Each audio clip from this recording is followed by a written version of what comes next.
The ex-girlfriend of Sean Diddy Combs returned to the witness stand in the sex trafficking trial involving the rap mogul. R&B artist Cassie Ventura is Combs' ex-girlfriend, and she testified that he raped her in 2018 and kept her in a cycle of abuse by threatening to release videos of her encounters with male sex workers. Prosecutors presented pictures to the jury they say were recovered from electronic devices. Ventura returns to the stand tomorrow when the defense will begin its cross-examination. Combs has pleaded not guilty to all charges. The war between Israel and Hamas is raging in Gaza, with airstrikes last night killing 70 people, according to Palestinian officials.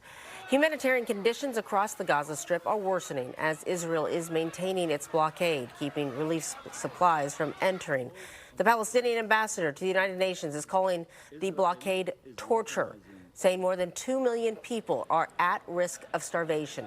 Damaged hospitals with few supplies are also struggling to keep up. The emergency department, the Shifa hospital, only has 50 beds, but it has sometimes over 500 patients per day. Israeli officials have said the blockade is to pressure Hamas to free the remaining hostages. A new U.S.-backed humanitarian group says it expects to begin delivering aid to Gaza before the end of the month. Tonight, President Trump is in the Middle East and urging for the heads of Ukraine and Russia to come together for a meeting.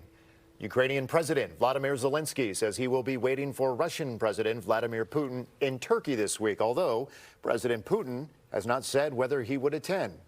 Zelensky says if Putin does not show up, European and U.S. leaders should follow through with threats of additional sanctions against Russia. Pope Leo XIV is vowing, quote, every effort to work for peace in the Middle East and Ukraine. Today, the pontiff addressed a crowd of faithful from all over the world.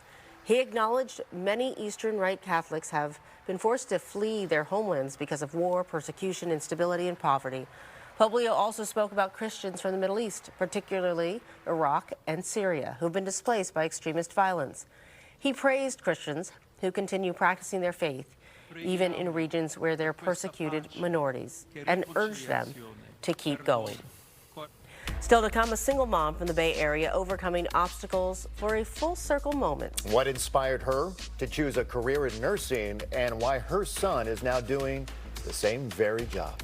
But first, a live look outside. Chief Meteorologist Mark Tamayo is going to have your complete Bay Area forecast coming up.